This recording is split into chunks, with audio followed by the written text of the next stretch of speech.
हम एक चुटकुला गीत लाए हैं, कैसा लगेगा आप लोग कमेंट करके ज़रूर बताना। जिसके शराबी पति हैं उनके लिए यह गीत है। आप लोग किसी लोग दिल पे मत लीजिएगा, गीत बस खाली मनोरंजन के लिए है।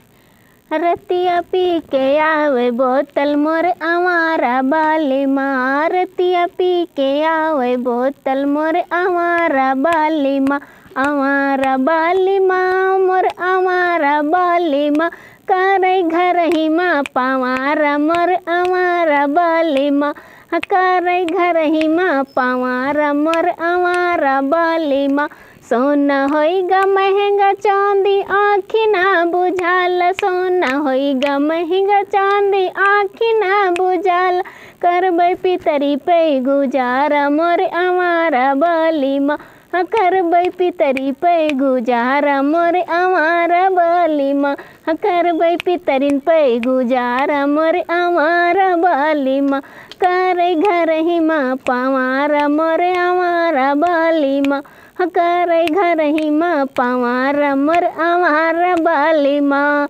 आवारा बाली माँ, आवारा बाली माँ। साड़ी होइगा महंगा लहंगा आँखी ना बुझाला, साड़ी होइगा महंगा लहंगा आँखी ना बुझाला, करबै लुगरी पे गुजारा मोर आवारा बाली माँ, करबै लुगरिन पे गुजारा मोर आवारा बाली माँ, आवारा बाली माँ मोर आवारा बाली माँ,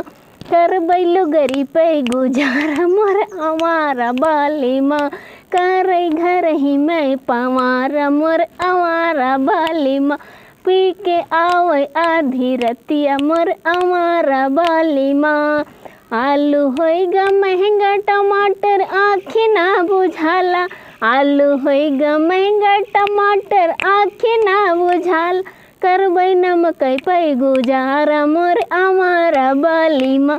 करबै नमकै पे गुजारा मोर आवारा बाली माँ,